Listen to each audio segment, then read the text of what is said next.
Hello three N family. मेरा गला ख़राब है तो हो सकता है वीडियो में थोड़ा सा प्रॉब्लम हो।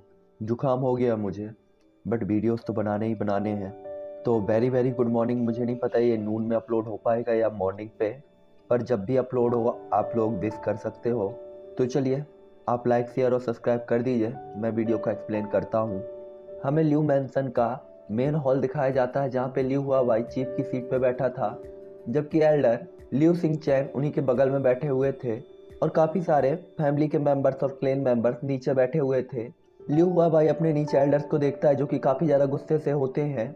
ये देखकर लिू हुआ भाई आखिरकार गुस्से में देखकर उन्हें बोलता है, आप सभी लोग चाहते हैं कि मैं सीनियर जियोयान से जाकर बात करूं, क्योंकि वो हमारे ल्यू क्लेन के लिए फ़ायदेमंद है।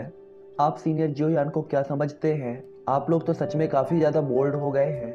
ये सुनकर वो सभी एल्डर जो कि नीचे बैठे हुए होते हैं थोड़ा सा उदास हो जाते हैं और इसके बाद लियू हुआबाई की तरफ देखते हैं और कहते हैं, क्लेन चीफ आप सही कह रहे हैं, लेकिन आपको याद रखना चाहिए कि आप हमारे ल्यू क्लेन के चीफ हैं और आप ऐसा बिहेव क्यों कर रहे हैं जैसे कि जोयान आपसे ज़्यादा सीनियर हो। क्या आप उनकी पावर को देखकर डर गए हैं, या कि उनकी मेडिसिनल पिल ने आपको ज़्यादा ही अट्रैक्ट कर लिया है? वो व्यक्ति तो पहले से ही डरपोक है और हेवनली लाइटिंग से बंधा हुआ भी है, इसीलिए आपको इतना ज़्यादा डरने या कि इतनी ज़्यादा इम्पोर्टेंस देने की क्या ज़रूरत है। हालांकि वो एल्डर और भी कुछ बोलना चाहता था, लेकिन वो देखता है कि फर्स्ट एल्डर सिंह चैंग के फेस इंप्रेशन काफ़ी ज़्यादा चेंज हो गए हैं। यहाँ पे लियू हुआ भाई भी काफ़ी ज़्यादा सैड होकर उस एल्डर को डांटते हुए कहता है कि बंद करो, क्या तुम मरना चाहते हो? और इसके बाद लियू हुआ भाई और फर्स्ट एल्डर दोनों ही एक साथ ज़मीन पर पैर पटक के एक पंच सामने की तरफ शूट कर देते हैं। हालांकि वो एल्डर इससे डॉच तो करना चाहता था, लेकिन दो 8 स्टार डू जोंग लेवल के वॉरियर्स के अटैक से बचना उसके लिए भी पॉसिबल नहीं था। इसीलिए वो सिर्फ उन अटैक को झेल ही सकता था, या कि अपनी स्ट्रेंथ का यूज करके रोक सकता था। जैसे ही वो अटैक उस एल्डर से टकराते हैं तो वो तेजी से पीछे की तरफ शूट होकर हॉल का दरवाजा तोड़ते हुए बाहर निकल जाता है। ये देखकर ल्यू फैमिली के बाकी सारे एल्डर्स भी काफ़ी ज़्यादा घबरा जाते हैं और एक साथ खड़े होकर एल्डर सिंह चैन और ल्यू हुआबाई को घेर लेते हैं और गुस्से में डांटते हुए कहते हैं कि क्या तुम दोनों हमारे ल्यू क्लेन को धोखा देना चाहते हो? फर्स्ट एल्डर जैसे ही देखते हैं कि वो सभी लोग उन्हें घेर रहे हैं तो वो तुरंत ही सैड होकर सबको समझाते हुए कहते हैं कि आप लोगों को पता होना चाहिए था कि अगर मैंने उस पर अटैक नहीं किया होता तो अब तक उसकी लाश यहाँ पे डली हुई होती। ये सुनते ही बाकी सभी एल्डर काफ़ी ज़्यादा घबरा जाते हैं और झिझकते हुए फर्स्ट एल्डर से पूछते हैं कि आपका क्या मतलब है? क्या फर्स्ट एल्डर ने ये नहीं कहा था कि जियोयान हमारे साथ वफादार रहेगा और कभी भी हमें धोखा नहीं देगा? लेकिन आपने जो कहा उसका मतलब ये नहीं है कि जियोयान हमारे क्लेन के किसी भी मेंबर को अभी भी मार सकता है। और इसके बाद वो सभी एल्डर काफ़ी ज़्यादा बुरी तरीके से कांपने लगते हैं। ये देखकर बाकी के एल्डर जो कि जियोयान के फेवर में थे काफ़ी ज़्यादा खुश होते हैं। हालांकि फर्स्ट एल्डर आगे कुछ बोलना चाहते थे कि तभी लियू हुआवाई उन्हें बीच में ही रोक देता है और इसके बाद कहता है, क्योंकि सीनियर जोयान ने आपको अभी तक नहीं मारा है, इसका मतलब है कि वो आपको एक मौका देना चाहते हैं। तो यदि आप मरना नहीं चाहते तो आप जाइए और सीनियर जियोयान के सामने घुटने टेक कर उनसे माफ़ी मांग लीजिए, वरना आपको कोई भी नहीं बचा सकता। ये सुनते ही सभी एल्डर्स के हाव भाव काफ़ी ज़्यादा बदल जाते हैं, क्योंकि वो हमेशा ही हाई लेवल की पोजीशन में रहे हैं। किसी दूसरे के सामने घुटने टेक कर माफ़ी मांगना उन्हें कभी भी एक्सेप्ट नहीं हो सकता था। ये देखकर लियू हुआबाई कहता है, क्योंकि आप सभी लोग जाना नहीं चाहते तो सिर्फ अपनी मृत्यु की प्रतीक्षा करिए। और इतना कहने के बाद वो हॉल के बाहर निकल जाता है। साथ ही साथ फर्स्ट एल्डर भी उसका पीछा करते हैं। फर्स्ट एल्डर पूछते हैं कि क्लेन चीफ, क्या आपको लगता है कि उन पे कोई फर्क पड़ेगा? जो सुनकर लियू हुआबाई काफ़ी ज़्यादा सीरियस होते हुए खड़ा हो जाता है और फर्स्ट एल्डर की तरफ देखते हुए कहता है। इसके बाद वो कहता है कि ये सब हेवन की विश पे डिपेंड करेगा। वे सब लोग काफ़ी ज़्यादा एरोगेंट हैं, जबकि इस दुनिया में सिर्फ पावर ही देखी जाती है। मुझे नहीं लगता कि वो एल्डर ऐसे में सरवाइव कर पाएंगे। हालांकि हम उम्मीद कर सकते हैं कि एल्डर आई मीन सीनियर जियोयान उन्हें छोड़ दें। जिसमें फर्स्ट एल्डर भी उदास होते हुए कुछ नहीं करता और चुपचाप आगे की ओर बढ़ जाते हैं। इसके बाद वो ल्यू मैंसन में जोयान के बेडरूम की तरफ पहुंच जाते हैं, जहाँ पे आंगन में कई सारी ह्यूमन फिगर्स अपने घुटने टेके हुए बैठी हुई थी।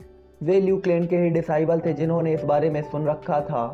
जब उन्हें पता चला कि जियान सच में काफ़ी ज़्यादा पावरफुल और हाई रैंक के वॉरियर है, तो वो उनके सामने झुक गए थे और उन्हें इसमें कुछ भी गलत नहीं लग रहा था।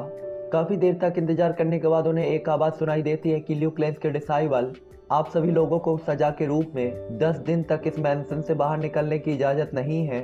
जिसके बाद वे सभी लोग यहाँ वहाँ चले जाते हैं और थोड़ा सा उदास भी हो जाते हैं। यहाँ पे जियोयान भी अपने रूम के अंदर कल्टीवेट कर रहा होता है और अपने फ्लेम मंत्रा को एक्टिव किए होता है। थोड़ी देर बाद जियोयान अपने फ्लेम मंत्रा को बंद करता है क्योंकि जियोयान ने 2 घंटे तक कल्टीवेट किया था, जिसके कारण उसने काफ़ी सारी नेचुरल एनर्जी को अब्जॉर्ब कर लिया था और धीरे धीरे जियोयान की डुइकुई भी काफ़ी ज़्यादा पावरफुल होती जा रही थी। इसके बाद जियोयान अपनी आंखों को खोलता है और स्माइल के साथ उसके हाथ में एक स्क्रोल दिखाई देता है। ये स्क्रोल होता है 9 ट्रांसफॉर्मेशन बॉडी आर्ट। जियोयान तुरंत ही अपनी स्पिरिचुअल पावर को उस स्क्रोल में डालता है और इसके बाद उस स्क्रोल को रीड करना स्टार्ट कर देता है। जियोयान को नहीं पता था कि आखिरकार बाहर क्या हो रहा है, इसीलिए जियोयान अपनी स्पिरिचुअल बॉडी को क्रिएट करता है जो कि उस स्क्रोल के साथ सामने नजर आती है। जियोयान अपनी स्पिरिचुअल बॉडी में कुछ रिंकल्स देख सकता था, इसलिए जियोयान तुरंत ही उसे स्कैन करता है और पता लगाता है कि आखिरकार ये क्यों आया है। काफ़ी देर तक ट्राई करने के बाद आखिरकार जियोयान को कुछ भी नहीं पता चलता, तो वो अपनी स्पिरिचुअल पावर को वापस ले लेता है और काफ़ी ज़्यादा उदास और सीरियस होते हुए गुस्से में भी आ जाता है और कहता है कि ये किस टाइप का डू स्किल है। जब उसने मुझे ये डू स्किल दिया तो उसने मुझे ये भी नहीं बताया था कि आखिरकार इसका अभ्यास कैसे करना है। आप सभी को याद होना चाहिए कि ये स्क्रोल जियोयान को युआन किंग ने दिया था। इसलिए जियोयान तुरंत ही अपनी आंखों को बंद करता है और उसकी स्पिरिचुअल पावर आसपास फैल जाती है। थोड़ी देर बाद जियोयान जब आंखें खोलता है तो वो स्माइल करता हुआ काफ़ी ज़्यादा एक्साइटेड दिखाई देता है और कहता है सही बात है। जियोयान स्माइल करते हुए कहता है तो ये ऐसा है, कोई आश्चर्य नहीं कि मैं 9 ट्रांसफॉर्मेशन बॉडी टेक्निक की कल्टीवेशन मेथड के बारे में सोच भी नहीं सकता, क्योंकि मेरा हार्ट बहुत छोटा है और शायद ये वही कल्टीवेशन मेथड है जो कि मुझे चाहिए था। आज मैंने बहुत कुछ सीखा है। और इसके बाद जियोयान की बॉडी तेजी से कांपते हुए स्पीड के साथ 2000 फीट तक लंबी हो जाती है। कुछ टाइम तक कंटिन्यू बढ़ने के बाद जियोयान की बॉडी आखिरकार रुक जाती है और इसके बाद जियोयान अपने सामने रखे हुए स्क्रोल को देखते हुए स्माइल करता है। जियोयान के इस मेथड के कारण जियोयान के सामने 10 ह्यूमन फिगर्स अपीयर हुई थी जो कि बिल्कुल बेजान लग रही थी और ये सब एक कठपुतली जैसे लग रही थी जो कि 9 कठपुतलियां थी। ये देखकर जियोयान खुश हो जाता है और कहता है मैं सही कर रहा हूँ, ये 9 बॉडी ट्रांसफॉर्मेशन टेक्निक का फर्स्ट स्टेप है। हालांकि जियोयान के पास 2 टाइप की बॉडी ट्रांसफॉर्मेशन टेक्निक थी, जिसमें आप सभी को पता होगा कि फर्स्ट थी जियोयान की 3000 लाइटिंग एल्यूजनरी बॉडी, लेकिन ये वाली जियोयान के लिए काफ़ी ज़्यादा हेल्पफुल होने वाली थी क्योंकि जियोयान को भरोसा था कि ये काफ़ी ज़्यादा हाई लेवल की टेक्निक है, क्योंकि युआन किंग जो कि इतने सालों से इसे परफॉर्म कर रहा था वो भी अभी सिर्फ स्टार्टिंग लेवल पर इसे सीख पाया था। तो अगर कोई इसे एक्सपर्ट लेवल पर सीख लेता है तो उसके पास सच में काफ़ी ज़्यादा बीस्ट लेवल की पावर होगी। हालांकि जियोयान अभी भी काफ़ी ज़्यादा सैड हो गया था क्योंकि उसे पता था डायमंड फ्लेम घोस्ट ने जियोयान से क्या कहा था और उसके बारे में सोचते हुए जियोयान को पता था कि उसके फ्यूचर के जो जर्नीज होंगी वो इतनी ज़्यादा ईजी तो नहीं होने वाली हैं। अगर वो सिर्फ 3000 लाइटिंग मूवमेंट या लेजेंडरी बॉडी पर ही डिपेंड होता है तो उसके लिए बचने के बहुत कम चांसेस होंगे। इसलिए जियोयान को अपनी पावर को बढ़ाते रहना और उनको अपग्रेड करते रहना सबसे इम्पोर्टेंट चीज़ थी। इसी के साथ जियोयान कहता है कि लगता है अब सबसे इम्पोर्टेंट काम नॉर्थ एरिया में जाकर हाई मोचेंग से मिलना है। केवल यही रास्ता है जहां से मैं और ज़्यादा पावरफुल हो सकता हूं। और इसके बाद जियोयान तुरंत ही अपनी आंखों को बंद करके 9 बॉडी ट्रांसफॉर्मेशन टेक्निक को कल्टीवेट करना स्टार्ट कर देता है। इस रिट्रीट का कोई भी टाइम फिक्स नहीं था, इसीलिए जियोयान को धीरे धीरे 5 दिन बीत गए थे और आंगन के बाहर एल्डर्स 5 दिनों तक घुटने टेके हुए बैठे हुए थे। हालांकि एल्डरों ने कोई भी शिकायत करने की हिम्मत नहीं की क्योंकि उन्हें पता था कि अगर वो 5 दिनों से घुटने टेके हुए हैं इसका मतलब जियोयान सिर्फ उन्हें पनिशमेंट दे रहा है, उन्हें जान से नहीं मारेगा। इसीलिए उन्हें ये चीज़ एक्सेप्ट थी, आखिरकार वो मरेंगे तो नहीं। आखिरकार कुछ देर बाद जियोयान के रूम का दरवाज़ा ओपन होता है और जियोयान जैसे ही बाहर निकलता है तो वो ये देखकर शॉक रह जाता है कि आखिरकार इतने सारे एल्डर्स उसके रूम के सामने घुटने क्यों टेके हुए हैं। जियोयान अपनी हाथ का इशारा करके उन्हें उठने के लिए थोड़ा सा फोर्स देता है और उनकी हेल्प करता है, लेकिन वो एल्डर काफ़ी ज़्यादा रिस्पेक्टेड तरीके से जियोयान के सामने सिर्फ झुकाए हुए थे। वो जियोयान से आंखें मिलाने की हिम्मत नहीं कर रहे थे। ये देखकर जियोयान कुछ सोचता है और इसके बाद अचानक से जैसे उसे कुछ समझ में आ गया हो ऐसा रिएक्ट करता है और इसके बाद धीरे से कहता है कि आप सभी लोग को यहाँ से जाना चाहिए, मैं अपने रिट्रीट के लिए थोड़ा बाहर जा रहा हूँ। ये सुनकर तो बड़े काफ़ी ज़्यादा खुश होते हैं कि जियोयान ने उन्हें कोई और पनिशमेंट नहीं दी और वो तुरंत ही जियोयान को ग्रीट करके आंगन के बाहर निकल जाते हैं।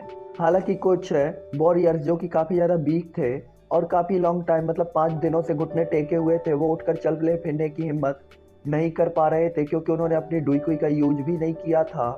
इसीलिए उनके पैरों में काफ़ी ज़्यादा दर्द हो रहा था।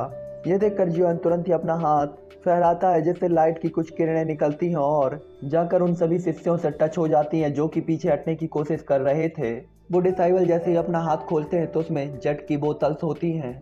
ये देखकर वो तुरंत ही खुश हो जाते हैं और जियोन को काफ़ी ज़्यादा रिस्पेक्टेड तरीके से देखते हुए कहते हैं, पिल्स और मेडिसिन के लिए धन्यवाद सीनियर, हम जूनियर साहब का बहुत बहुत आभार व्यक्त करते हैं। जिस पे जियोन सिर हिला देता और कुछ भी नहीं कहता और सीधा किंगयांग सिटी की ओर उड़ते हुए गायब हो जाता है। इसके बाद हमें किंगयांग सिटी के फॉरेस्ट का सीन दिखाया जाता है जहाँ पे एक एल्यूजनरी बॉडी जो कि आफ्टर इमेज की तरह लग रही थी लेकिन वो अब थोड़ा थोड़ा रियल की तरह दिखाई दे रही थी, हवा में गायब हो जाती है। इसके बाद हमें जियोयान दिखाया जाता है जो कि पसीने से तरबतर था। जियोयान यहाँ पे काफी ज्यादा थका हुआ भी दिखाई दे रहा था और वो अपनी हाथों को एक फॉर्मेशन में तेजी से क्रिएट कर रहा था जो कि काफी ज्यादा फैमिलियर दिखाई दे रही थी। जियोयान तुरंत ही अपनी फॉर्मेशन को फिर से क्रिएट करने लगता है। अब तक जियोयान काफी ज्यादा सीरियस दिखाई दे रहा था और उसकी स्पिरिचुअल पावर भी कांस्टेंट थी। और इसके बाद जियोयान तेजी से बोलता है कंडेंसन, जिसके बाद जियोयान की स्पिरिचुअल पावर तुरंत ही उसकी बॉडी से निकलकर उसके सामने इकट्ठा होने लगती है और एक एल्यूजनरी बॉडी को क्रिएट करती है। ये देखकर जियोयान तुरंत ही अपनी फॉर्मेशन को चेंज करते हुए तेजी से चिल्लाता है, सोल ट्रांसफॉर्मेशन सेपरेट। और जियोयान कितना कहते ही वो एल्यूजनरी बॉडी तुरंत ही तितर बितर होकर अंत में गायब हो जाती है। जियोयान को पता था कि आखिरकार 9 बॉडी ट्रांसफॉर्मेशन टेक्निक का सबसे कठिन हिस्सा एल्यूजनरी बॉडीज को क्रिएट करना ही है। जियोयान ने सोचा था 9 बॉडी ट्रांसफॉर्मेशन टेक्निक का फर्स्ट स्टेप उसके लिए ज़्यादा कठिन नहीं होगा क्योंकि वो 3000 लाइटिंग मूवमेंट का एक्सपर्ट है और उसने उसको परफॉर्म कई बार किया है। लेकिन जब जियोयान इस स्किल को परफॉर्म करता है तो उसे समझ में आता है कि ये 9 बॉडी ट्रांसफॉर्मेशन स्किल उसकी 3000 एल्यूजनरी बॉडी से कई गुना ज़्यादा कठिन है। हालांकि 9 ट्रांसफॉर्मेशन स्किल पूरी तरीके से अलग थी लेकिन इसमें भी एक स्पिरिचुअल बॉडी को क्रिएट करना होता था और उसे एक ही बार में 9 बॉडीज में ट्रांसफर करना होता था, जिसके बाद आपकी 9 स्पिरिचुअल बॉडीज एक साथ ही क्रिएट होती थी। जब तक कोई भी ऐसा नहीं कर पाता था तब तक 9 बॉडी ट्रांसफॉर्मेशन स्किल को स्टार्ट नहीं माना जा सकता था। और ये एक ऐसा पॉइंट था जिसमें जियोयान काफी बार फेल हो चुका था, इसीलिए वो काफी ज्यादा हेल्पलेस फील कर रहा था। जियोयान काफी ज्यादा सीरियस तरीके से एक बार फिर से फॉर्मेशन को क्रिएट करता है जिसके कारण उसके सामने उसकी एक एल्यूजनरी बॉडी आ जाती है जो कि जियोयान की तरह ही दिखाई दे रही थी। इसके बाद जियोयान धीरे से फॉर्मेशन को चेंज करके उन्हें फिर से डिवाइड करता है लेकिन वो फिर से टुकड़ों में डिवाइड होकर धीरे धीरे जीरो में ही गायब हो जाती है। हालांकि इस बार जियोयान काफ़ी ज़्यादा शांत दिखाई दे रहा था जैसे कि उसे पहले से ही पता हो कि वो इस ट्राई में अनसक्सेसफुल होगा। इसके बाद जियोयान कंटिन्यू ट्राई करने लगता है और कंटिन्यू फेल होता जाता है लेकिन जियोयान के फेस इंप्रेशन बिल्कुल भी चेंज नहीं होते। ऐसा लग रहा था जियोयान जैसे किसी अलग ही स्टेज पे इंटर हो गया हो। वो कंटिन्यू फेल होता था और कंटिन्यू ट्राई करने लगता था। इसी तरह करते करते अब तक जियोयान की जो एल्यूजनरी बॉडी थी वो काफ़ी ज़्यादा प्योर और जियोयान की तरह दिखने लगी थी। इस बार जियोयान काफ़ी ज़्यादा परफेक्टली तरीके से उन सारे मेथड्स को और फॉर्मेशन को क्रिएट करता है जो कि साफ साफ 9 बॉडी ट्रांसफॉर्मेशन टेक्निक दिखाई दे रही थी। इसे यूज करते हुए जियोयान अपनी एल्यूजनरी बॉडी को ही देख रहा होता है। जियोयान जैसे ही अपनी फॉर्मेशन को चेंज करता है तो एक शाइनिंग अचानक से दिखाई देती है जिसके बाद जियोयान अपने हाथ को आधा कदम तक आगे बढ़ाकर तेजी से चिल्लाता है कंडेंसन। और इतना कहने के बाद ही जियोयान के सामने अचानक से एक स्पिरिचुअल बॉडी इकट्ठा होने लगती है। जियोयान ने जैसे ही देखा कि वो इकट्ठा हुई तो वो तेजी से आगे बढ़ते हुए हाथों की सीलिंग मेथड को पूरी तरीके से उल्टा करते हुए तेजी से चिल्लाता है डिवाइड। और जियोयान के इतना कहते ही वो सोल तुरंत ही तितर बितर हो गई। हालांकि ये पहले की तरह गायब नहीं हुई बल्कि इस बार सोल शैडो व्हाइट कलर की बॉल में चेंज हो गई थी जो कि गिनती में 9 बॉल थी। जियोयान जैसे ही फॉग के उन 9 बॉलों को देखता है तो वो काफी ज्यादा शॉक होते हुए उन्हें देख रहा होता है। तभी वो 9 बॉल एक इकट्ठा होकर धीरे धीरे 9 ह्यूमन फिगर्स में चेंज हो जाती है जो कि बिल्कुल जियोयान की तरह ही दिखाई दे रही थी। हालांकि ये 9 एल्यूजनरी बॉडी काफी ज्यादा एल्यूजनरी लग रही थी और अगर कोई ध्यान से ना देखे तो हो सकता है कि उन्हें ये दिखाई भी ना दे। लेकिन जियोयान आखिरकार स्माइल करते हुए उन्हें देखता है। उसे पता था कि ये एल्यूजनरी बॉडी अभी उतनी ज़्यादा पावरफुल तो नहीं है लेकिन कम से कम उसने फर्स्ट स्टेप को कंप्लीट तो कर लिया था। जियोयान को पता था कि अगर उसने फर्स्ट स्टेप कंप्लीट कर लिया तो अब इसे मास्टरी करने में उसे ज़्यादा टाइम तो नहीं लगने वाला है। इसके बाद जियोयान के एक थॉट के साथ वो एल्यूजनरी बॉडीज धीरे धीरे जियोयान की बॉडी के अंदर अब्जॉर्ब हो जाती हैं लेकिन जियोयान उन्हें पूरी तरीके से कंट्रोल नहीं कर पा रहा था जिसके कारण छोटा सा ब्लास्ट होता है। हालांकि जियोयान इसे कंट्रोल कर पा रहा था जिसके कारण उसे कोई ज़्यादा बैकलैश फील नहीं हुआ।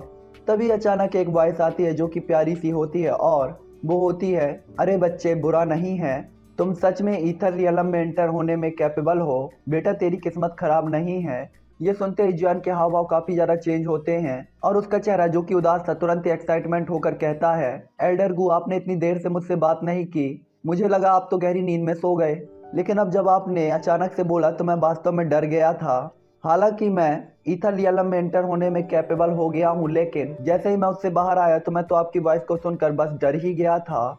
जिस पे एल्डर गु स्माइल करते हुए कहते हैं, तुम इतने सालों से जी रहे हो, अभी तो तुम्हारे पास काफी लॉन्ग लाइफ है, तुमने बहुत सारी लाइफ और डेथ के बैटल्स को भी देखा है, भला तुम इतनी आसानी से कैसे मर सकते हो और इतनी आसानी से कैसे डर सकते हो। और अगर आप वास्तव में किसी खतरे का सामना करते हैं तो भले ही मैं फाइट में आपकी हेल्प ना कर सकूं, लेकिन क्या मैं आपकी चीजों को इजी बनाने में हेल्प तो कर ही सकता हूँ।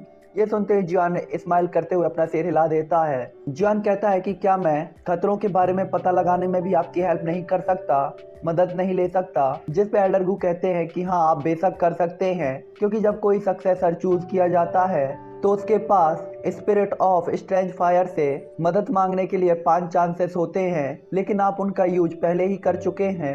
ये सुनते ही जॉन काफी ज्यादा चौंकते हुए कहता है कि मैंने इनका इस्तेमाल कब किया और ये कब हुआ। तभी गुयू कहते हैं, इसके बारे में ज्यादा मत सोचो, आपने उनका यूज तब किया था जब आपने मुझसे कहा था कि इस फॉरेस्ट से कोई आसपास की जगह को ढूंढो। जिस पे जियान अपने होठों को अपने दांतों से काटता है, लेकिन वो तुरंत ही उनकी तरफ देखते हुए कहता है, ये सही नहीं है, क्या आपने नहीं कहा था कि मेरे पास 5 चांसेस हैं, लेकिन मैंने तो सिर्फ एक ही बार पूछा है, तो बाकी के चारों का क्या हुआ। जिस पे गुयू स्माइल करते हुए बोलते हैं, मैं आपको बताना ही भूल गया, हम 5 एल्डर्स में आपके पास एक एक मौका होगा हमारी हेल्प लेने का, मतलब एक चांस जियोयान की हेल्प एल्डर गुयू कर सकते हैं, फिर एक चांस जियोयान की हेल्प हाई मोचेंग करेंगे, फिर एक टाइम पे तीसरा, फिर चौथा और फिर 5वां। इस तरीके से जियोयान 5 बार हेल्प ले सकता है 5 लोगों की एक एक बार। उनकी बात को सुनकर जियोयान काफी ज्यादा उदास हो जाता है और इसके बाद आसमान की तरफ देखता है, क्योंकि अंधेरा होने वाला था और जियोयान ने पूरे एक दिन से कुछ भी खाया भी नहीं था। इसलिए जियोयान अपनी आंखों को बंद करके अपनी स्पिरिचुअल पावर को चारों तरफ फैला देता है और धीरे से उसके सामने एक खरगोश आता है जो कि मुड़ा हुआ था। जिसके बाद जियोयान अपना हाथ बढ़ाता है और उस खरगोश की तरफ देखते हुए कहता है, यदि तुम जीना चाहते हो तो तुम्हें खुद पर भरोसा होना चाहिए। आखिरकार संसार में और फॉरेस्ट में एक ही रूल अप्लाई होता है, अगर तुम अपनी पावर से नहीं लड़ोगे तो तुम्हें कुछ भी नहीं मिलेगा, फिर सिर्फ तुम दूसरों की दया पर ही डिपेंड रह सकते हो। अगर तुम्हें जीना है तो दूसरों को मारना ही पड़ेगा, यही हर जगह का नियम होता है। इसके बाद हमें रात का सीन दिखाया जाता है, जहाँ पे जंगल में एक जगह पे आग जल रही होती है और वहाँ पे जियोयान बैठा हुआ होता है। जियोयान की आंख में रेड व्हाइट लोटस की सील को साफ साफ देखा जा सकता था। थोड़ी देर बाद जियोयान अचानक से अपनी आंखों को खोलता है, जिसके कारण इतना ज्यादा प्रेशर रिलीज होता है कि 2 दर्जन फीट दूर तक के पेड़ बिना किसी हवा के हिलने लगते हैं। इसके बाद जियोयान अपनी स्पिरिचुअल पावर का यूज करता है और उसे कंडेंस करते हुए उसी की तरह दिखने वाली 9 स्पिरिचुअल बॉडीज को क्रिएट करता है और क्रॉस लेग करके बैठ जाता है। जिसके बाद जियोयान की स्पिरिचुअल बॉडीज भी क्रॉस लेग करके बैठ जाती हैं। हालांकि जब वो पहली बार अपेयर हुई थी तो काफी ज्यादा वीक लग रही थी, लेकिन इस बार वो पूरी तरीके से अलग दिखाई दे रही थी, क्योंकि इन 9 स्पिरिचुअल बॉडीज के अंदर कुछ फ्लेम जैसा दिखाई दे रहा था जो कि एक हेवनली फ्लेम की तरह लग रहा था। और थोड़ी देर बाद देखने के बाद पता चलता है कि आखिरकार ये फॉलिंग हार्ट फ्लेम है। यहाँ पे जॉन की आंखें बंद थी और उसकी स्पिरिचुअल पावर तेजी से बढ़ती जा रही थी, जिसके कारण जॉन के सिर के ऊपर एक बॉल की तरह एक गोला क्रिएट होता जा रहा था, जो कि जियोयान के एक थॉट के साथ ही हैवी सोल बीड में कन्वर्ट होकर जॉन की 9 स्पिरिचुअल बॉडीज पे ट्रांसफर हो जाता है। हालांकि जॉन ने पहले इन 9 स्पिरिचुअल बॉडीज को रिफाइन कर लिया था, लेकिन ये अभी भी बहुत कमजोर थी, इसलिए जियोयान को इन्हें पावरफुल बनाने के लिए कुछ यूजफुल मेथड्स का यूज करना था। और यहाँ पे जो बात थी वो थी कि जियोयान के पास अभी भी कोई भी स्पिरिट स्टोन नहीं था जिसकी हेल्प से जियोयान इन्हें ट्रेन कर पाए, इसीलिए जियोयान को इन्हें ट्रेन करने के लिए अपनी पावर पर ही डिपेंड रहना था।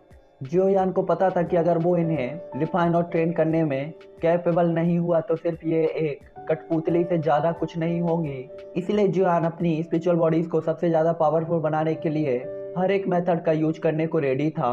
धीरे धीरे टाइम निकल जाता है और रात भी बीत जाती है और एक सूरज उगता है जिसकी लालिमा और लाइट चारों तरफ फैल जाती हैं। एटमॉस्फेयर काफ़ी ज़्यादा कूल होता है और चिड़ियों के चहचहाने की आवाज़ आ रही होती है। ठंडी ठंडी हवा चल रही होती है और यहाँ पे जियान की कसकर बंद आंखें भी धीरे धीरे खुल गईं। जिसके बाद जियान अपनी जगह पर खड़ा होता है और उसकी 9 स्पिरिचुअल बॉडीज भी गायब हो जाती है और जियान की बॉडी में एक एक करके अंदर चली जाती हैं। इसके बाद सीन किंग यांग सिटी में शूट होता है, शिफ्ट होता है, जहाँ पे हमें लियू हुआ या फर्स्ट एल्डर दिखाई देते हैं जो कि एक आंगन की तरफ जा रहे थे जहाँ जियोयान रहता था। यहाँ पे लियू हुआ भाई धीरे धीरे चारों तरफ देखता है और इसके बाद अपना सिर नीचे करके फर्स्ट एल्डर की तरफ देखते हुए कहता है कि फर्स्ट एल्डर, क्या आप वाकई सीनियर जियोयान को वो चीज़ देने का फैसला कर रहे हैं? क्या आपको पता नहीं है कि ये चीज़ हमारी लियू फैमिली के लिए कितनी ज़्यादा इम्पोर्टेंट है? उसकी बात सुनकर फर्स्ट एल्डर गहरी सांस लेते हैं और धीरे से सांस छोड़ते हुए कहते हैं, हाँ मैंने फैसला कर लिया है कि वो चीज़ आखिरकार सीनियर जियोयान को दे देनी चाहिए, क्योंकि हमारी लियू फैमिली में वास्तव में इतनी ज़्यादा स्ट्रेंथ नहीं है कि हम इसे रख पाए। अगर हम इसे रखते भी हैं तो हमारी लियू फैमिली में देर सवेर कोई बड़ा डिजास्टर आएगा, इसीलिए इसे सीनियर जियोयान को दे देना बेहतर है। अगर उनकी पावर बढ़ती है तो इससे हमारी लियू फैमिली को ही फायदा होगा, क्योंकि अगर हम यहाँ पे किसी पे भी ट्रस्ट कर सकते हैं तो वो केवल सीनियर जियोयान ही है। ये सुनकर लियू हुआबाई का चेहरा काफ़ी ज़्यादा सैड हो जाता है, क्योंकि उसे पता था कि ये उसकी फैमिली के लिए सच में काफ़ी ज़्यादा इम्पोर्टेंट है और ये चीज़ उसे सेफ्टी के लिए दी गई थी। जिस पे लियू सिंगचैन लियू हुआबाई की तरफ देखता है और कहता है, बस इसके बारे में ज़्यादा सोचने की ज़रूरत नहीं है। फैमिली के लिए सबसे ज़्यादा इम्पोर्टेंट है कि फैमिली का फाउंडेशन पावरफुल हो सके।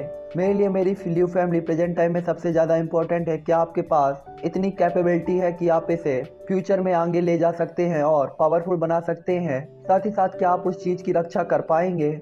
ये सुनकर लियू हुआबाई चुप हो जाता है और कुछ भी नहीं बोलता और सीधे जियोयान के रूम की तरफ जाने लगते हैं। यहाँ पे जियोयान के बेडरूम में 10 ह्यूमन फिगर क्रॉस लेग करके बैठी हुई होती हैं। हालांकि 10 ह्यूमन फिगर्स में जो कि जियोयान की तरह ही लग रही थी, जियोयान अलग ही पता चल रहा था। यहाँ पे जियोयान सेम ही प्रोसीजर को अप्लाई कर रहा था और उसके स्पिरिचुअल पावर धीरे धीरे उसके सिर के ऊपर 9 स्पिरिचुअल मोतीस या बॉल्स में इकट्ठा होती है और इसके बाद तेजी से उन 9 बॉडीज में ट्रांसफर हो जाती है।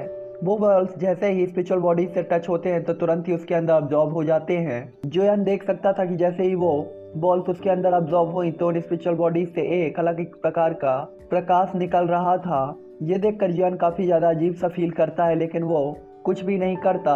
यहाँ पे लियू हुआबाई और सिंगचैन भी जियोयान के रूम के सामने पहुंच जाते हैं और एक दूसरे को देखते हुए बिना किसी हिचकिचाहट के आगे बढ़ जाते हैं। वो बस जियोयान के डोर को नॉक करने ही वाले थे कि तभी अंदर से आवाज आती है कि तुम दोनों अंदर आ जाओ, मुझे पता है कि तुम लोग यहाँ पर हो।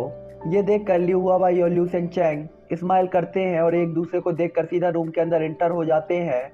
जियोयान अपने रूम के अंदर के आंगन में एक पत्थर की मेज पर बैठा हुआ था और उनका इंतजार कर रहा था। वे दोनों जियोयान के सामने जाते हैं और काफी ज्यादा रिस्पेक्टेड बिहेवियर से उसे ग्रीट करते हैं, जिसपे जियोयान स्माइल करते हुए उन्हें बैठने के लिए इशारा करता है और फिर पूछता है कि पैट्रियार्क लियू और फर्स्ट एल्डर, क्या कोई बात है? जिस पे लियू हुआबाई सिंगचैन की तरफ देखते हैं और इसके बाद लियू सिंगचैन खड़े होकर अपने हाथ को फ्लिप करते हैं, जिसके साथ उनके हाथ में व्हाइट कलर का एक स्क्रोल दिखाई देता है और इसके बाद वो स्क्रोल जियोयान की तरफ पास करते हुए कहता है, मेरा मानना है कि सीनियर पहले ही मेरे लियू फैमिली के एंसेस्टर का नाम जानते हैं। जियोयान उस स्क्रोल को पकड़ता है और एंसेस्टर का नाम सुनते ही वो लियू सिंगचैन की तरफ देखते हुए शौक होता है। तभी वो देख सकता था कि फर्स्ट एल्डर लियू सिंगचैन काफी ज्यादा खुश हैं। तभी लियू सिंगचैन कहता है कि यह स्क्रोल स्काई एक्सटेंशन स्टेप है। हालांकि जियोयान को पहले ही अंदाजा लग गया था कि यह सच में कोई पावरफुल स्क्रोल ही होगा, लेकिन जैसे ही वो फर्स्ट एल्डर की बात को सुनता है अचानक से काफी ज्यादा एक्साइटेड हो जाता है। लियू सिंगचैन जैसे ही जियोयान के चेहरे पर खुशी देखते हैं तो उनकी आंखों में कुछ संदेह दिखाई देता है और सोचता है कि कहीं जियोयान उसके लियू क्लेन में इसी को लेने के लिए तो नहीं आया था। हालांकि वो अगले ही मूवमेंट पर स्माइल करता है और इन सभी थॉट्स को डिनाई कर देता है, जिसके बाद वो जियोयान के सामने काफी ज्यादा रिस्पेक्टेड तरीके से कहता है, मुझे यह स्काई एक्सटेंशन स्टेप गिफ्ट करने के लिए आपका बहुत बहुत धन्यवाद फर्स्ट एल्डर। मैंने अभी यहाँ पे आते ही काफ़ी सारी प्रॉब्लम्स को फेस किया है और इसके लिए मुझे कुछ पावरफुल स्क्रोल्स की ज़रूरत भी थी। ये बहुत अच्छा है कि फर्स्ट एल्डर ने मुझे वास्तव में लियू क्लेन के एंसेस्टर की popular speed type do skill दे दी है। स्काई एक्सटेंशन स्टेप देकर आपने मुझ पे बहुत बड़ा एहसान किया है, इसके लिए मैं आपको बहुत कुछ दूंगा, आपको परेशान होने की ज़रूरत नहीं है। ये सुनकर लियू हुआबाई और सिंगचैन काफी ज्यादा दंग हो जाते हैं कि उन्हें जियोयान को इसका एक्सटेंशन स्टेप के बारे में पहले से ही पता है। जिसके बाद वो एक दूसरे को देखते हैं और थोड़ा बहुत सोचते भी हैं। तभी फर्स्ट एल्डर कहते हैं कि मैंने और क्लेन चीफ ने आपकी मदद की है, लेकिन इसे सीनियर का लक माना जा सकता है। आप इसे एक्सेप्ट करें और हम दोनों अब यहाँ से विदाई लेंगे। और इतना कहने के बाद वो मुड़कर जाने ही वाले होते हैं कि जियान तुरंत ही अपना एक कदम आगे बढ़ाकर उनकी तरफ पहुंच जाता है और स्माइल करते हुए कहता है, हाँ हाँ, आप लोगों ने आज मेरी बहुत बड़ी हेल्प की है, तो मैं आप दोनों को भला खाली हाथ कैसे जाने दे सकता हूँ। बाकी सभी बातें मेरे लिए बेकार हैं, लेकिन अब मेरी बारी है आपको कुछ देने के लिए, इसीलिए आप इसे मेरी तरफ से गिफ्ट समझ सकते हैं। जिसके बाद जियान अपना राइट हैंड फ्लिप करता है और उसके हाथ में व्हाइट कलर की लाइट निकलती है, जिसे देखकर लिu हुआबाई और लिu सिंगचेन तुरंत ही शॉक रह जाते हैं। उन्होंने देखा था कि जिस मेज पर जियोयान बैठा था वहां पर मेडिसिनल पिल्स की बोतलों का ढेर लगा हुआ है और वो एक छोटी सी पहाड़ी की तरह लग रहे हैं। उन सभी को देखकर वो काफी ज्यादा एक्साइटेड होते हैं। उन सभी ढेर में एक बिल्ली की तरह दिखने वाला बीस्ट भी था, जो कि लिu हुआबाई और लिu सिंगचेन को देखते ही अचानक से कांपने लगता है। उस छोटे से बीस्ट को देखकर वो लोग उसे ही कांस्टेंट तरीके से देखने लगते हैं। वो छोटा जानवर जो कि उनको देखकर काफी ज्यादा डर गया था, जियोयान को देखकर तुरंत ही खुश हो जाता है और जियोयान के हाथों में कूदने लगता है। ये देखकर जियोयान स्माइल करते हुए उसे पकड़ता है और कहता है, मुझे क्षमा करें, मैं तुम्हारी देखभाल करना ही भूल गया था। तुम फ्यूचर में यहाँ रह सकते हो, क्योंकि मेरे पास अभी भी बहुत सारी चीजें हैं करने के लिए, इसीलिए मैं तुम्हारी देखभाल नहीं कर पाऊंगा। ये सुनकर वो छोटा सा जानवर जिसका सिर कांप रहा था, जियोयान धीरे से उसके सिर को थपथपाता है और स्माइल करता है और इसके बाद उसे जमीन पर रख देता है। वो अभी भी जियोयान को काफी ज्यादा एक्साइटेड तरीके से देख रहा था और इसके बाद जमीन में पड़ी हुई एक टीयर 8 की गोली को वो सूंघता है और इसके बाद उसे स्वेलो कर जाता है। हालांकि जियोयान इसे पूरी तरीके से इग्नोर कर देता है, लेकिन जब लिu हुआबाई और लिu सिंगचेन ये देखते हैं तो उनकी आंखें कांप जाती हैं कि एक टीयर 8 की पिल को वो पहचानने में स्वाभाविक रूप से कैपेबल थे और ये पिल कहीं भी दंगे करवा सकती थी। लेकिन ये अभी अभी उनके सामने एक छोटे से जानवर ने स्वेलो कर ली थी, जिसके कारण वो कह सकते थे कि ये एक ट्रेजर की बर्बादी से ज्यादा कुछ भी नहीं है। तभी जियोयान उनकी तरफ देखते हुए स्माइल करते हुए कहता है, तुम लोग इन्हें ले सकते हो, मैं अपने रूम में जाऊंगा और बाकी लोगों के लिए कुछ और भी रिफाइन कर दूंगा। और हाँ, जैसा कि मैंने कहा कि मैं बिजी हूँ, तो तुम लोगों को इस छोटे से बीस्ट की भी देखभाल करनी है, मैं इसे तुम पर छोड़ता हूँ। और इतना कहने के बाद जियोयान मुड़ता है और अपने रूम पे एंटर हो जाता है। लिu हुआबाई या लिu सिंगचेन फील कर सकते थे कि जैसे ही जियोयान रूम के अंदर एंटर होकर दरवाजा बंद करता है तो आसपास का टेम्परेचर अचानक से बढ़ जाता है और बाहर आंगन के पेड़ में जो पत्तियां लगी थी वो भी हल्की हल्की पीली पड़ गई थी। लिu हुआबाई और लिu सिंगचेन भी अपनी दुईकुई का यूज करके उस गर्मी से बचने की पूरी कोशिश कर रहे थे, लेकिन दुर्भाग्य से वो अपनी नॉर्मल पावर के साथ इसका विरोध करने में कैपेबल नहीं थे। इसीलिए दोनों बिल्कुल पसीने में तरबतर हो गए। हालांकि पसीने की बूंद जमीन पे गिर ही नहीं पा रही थी, वो हवा में ही बांस में कन्वर्ट हो जा रही थी। हालांकि थोड़ी ही देर बाद अचानक से माहौल पूरी तरीके से शांत हो जाता है, जिसके कारण वो लोग झुक जाते हैं और अपने घुटनों के बल बैठ जाते हैं। उनका गला बिल्कुल पूरी तरीके से सूख गया था। तभी अंदर से जियोयान की आवाज आती है, जो कि थोड़ी सी सैड दिखाई दे रही थी। जियोयान कहता है, आई एम सॉरी, मैंने 10+ ईयर से पिल्स को रिफाइन नहीं किया है, इसीलिए मैं खुद को कंट्रोल नहीं कर पा रहा था। ये सुनकर लिu हुआबाई और लिu सिंगचेन एक दूसरे को देखकर हंस पड़ते हैं। वे थोड़ा सा उदास भी दिखाई दे रहे थे, लेकिन उन्हें पता था क्योंकि गलती सीनियर जियोयान ने की है, भला उन्हें चांस कौन नहीं दे सकता। जिसके बाद जियोयान के रूम पे सीन शिफ्ट होता है और वहाँ पे रेड कलर की एक कढ़ाई दिखाई जाती है, जहाँ पे जियोयान अपनी स्टोरेज रिंग से काफी सारे मेडिकल इंग्रेडिएंट को निकाल कर जमीन पर रख देता है। जियोयान के एक इशारे से ही काफी सारी मेडिकल इंग्रेडिएंट धीरे धीरे उस कढ़ाई में जाने लगती है और जियोयान के एक ही इशारे पे वो काफी ज्यादा स्पीड के साथ रिफाइन होना भी स्टार्ट हो जाती है। जियोयान की कढ़ाई से आग की जलती हुई आवाज साफ साफ सुनी जा सकती थी और कोई भी देख सकता था कि उसमें 100+ स्पिरिचुअल मेडिसिन का एसेंस रिफाइन हो चुका है। जियोयान की कंट्रोलेशन और फ्लेम कंट्रोल एबिलिटी का यूज करके काफी स्पीड के साथ उन सभी को एक दूसरे में फ्यूज कर रहा होता है और अब तक जियोयान के रूम में भी मेडिसिनल इंग्रेडिएंट और मेडिसिन की स्मेल चारों तरफ फैल गई होती है और धीरे धीरे ये पूरे आंगन को भी कवर कर लेती है। आंगन में लिu हुआबाई और सिंगचेन जैसे ही इसे फील करते हैं तो उन्हें तो काफी जोर का झटका जोरों से लगता है, जिसके बाद वो एक दूसरे को काफी ज्यादा एक्साइटेड तरीके से देखते हैं और उस स्मेल को फील कर सकते थे। उन्हें विश्वास नहीं हो रहा था कि जियोयान इस टाइम पे पिल्स को रिफाइन कर रहा है, लेकिन उन्होंने अंदाजा लगा लिया था कि जियोयान कम से कम टीयर 8 की पिल को तो रिफाइन कर ही रहा है। अब तक उन्हें भरोसा हो गया था कि जियोयान पिल को रिफाइन कर सकता है, जो कि उनके लिए पहले ही काफी ज्यादा था। वो सभी लोग जानते थे कि जियोयान की इस हेल्प से लिu फैमिली की पावर काफी ज्यादा बढ़ सकती है। इसीलिए वो एक दूसरे की तरफ देखते हैं और फिर कहते हैं कि लगता है सीनियर जियोयान यहाँ से जाने वाले हैं, वरना वो इतनी सारी चीजें हमें क्यों देते। जिस पे ल्यू सिंग चैन भी अपना सिर हिला देता है। ये सुनकर ल्यू हुआबा स्माइल करते हुए कहता है, ठीक है, यह पहले ही ठीक है। आखिरकार हमारे ल्यू क्लेरो ने हमेशा के लिए कैसे बांध सकता है। आखिरकार उन्होंने हेवनली थंडर की शपथ ली है, जो कि एक गारंटी है कि वो हमारे ल्यू क्लेन की सेफ्टी के लिए जरूर आएंगे और ये हमारे लिए पहले ही पर्याप्त है। जिसके बाद दोनों एक दूसरे को देखते हैं और स्माइल कर देते हैं और बिना कुछ कहे उस पत्थर की मेज पर बैठकर इंतजार करने लगते हैं। यहाँ पे गोलियों की स्मेल का कोहरा इतना ज्यादा घना हो गया था कि 30 फीट के दायरे के अंदर कोई कुछ भी नहीं देख पा रहा था।